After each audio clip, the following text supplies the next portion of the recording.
La ville s'endort. À Saint-Quentin, les voitures de police croisent les derniers passants. Les mineurs de moins de 15 ans n'ont plus le droit d'être dehors, seuls, après 23 heures.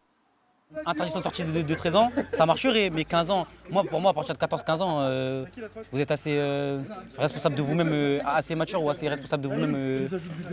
C'est important de pouvoir sortir après 23 heures ? Ouais, c'est plus drôle vu qu'il fait noir, puis il fait moins chaud.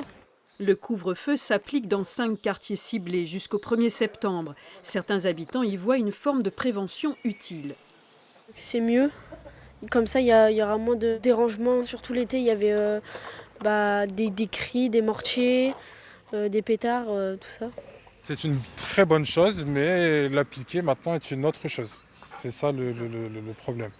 Il faut que les parents arrivent à jouer le jeu et il faut serrer un peu plus. Aujourd'hui, les parents sont trop laxistes. Une mesure que la mairie assume pleinement.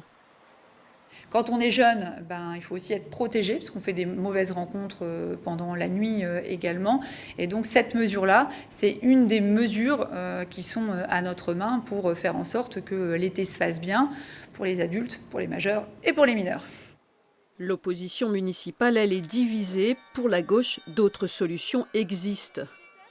Il serait plus intéressant de proposer des alternatives pour que ces enfants ne soient pas dans la rue le soir. Et donc, pourquoi pas des activités proposées par la ville ou la possibilité de prendre le bus un peu plus tard avec ses amis pour aller au cinéma. Beaucoup plus à droite, il faudrait au contraire aller plus loin. La question que je me pose et ce qui m'intéresse surtout, ce sont les moyens qui sont alloués à la mise en place de cet arrêté municipal. En cas d'infraction, les mineurs sont escortés au commissariat et les parents risquent une amende. L'an dernier, la police a procédé à 6 interpellations.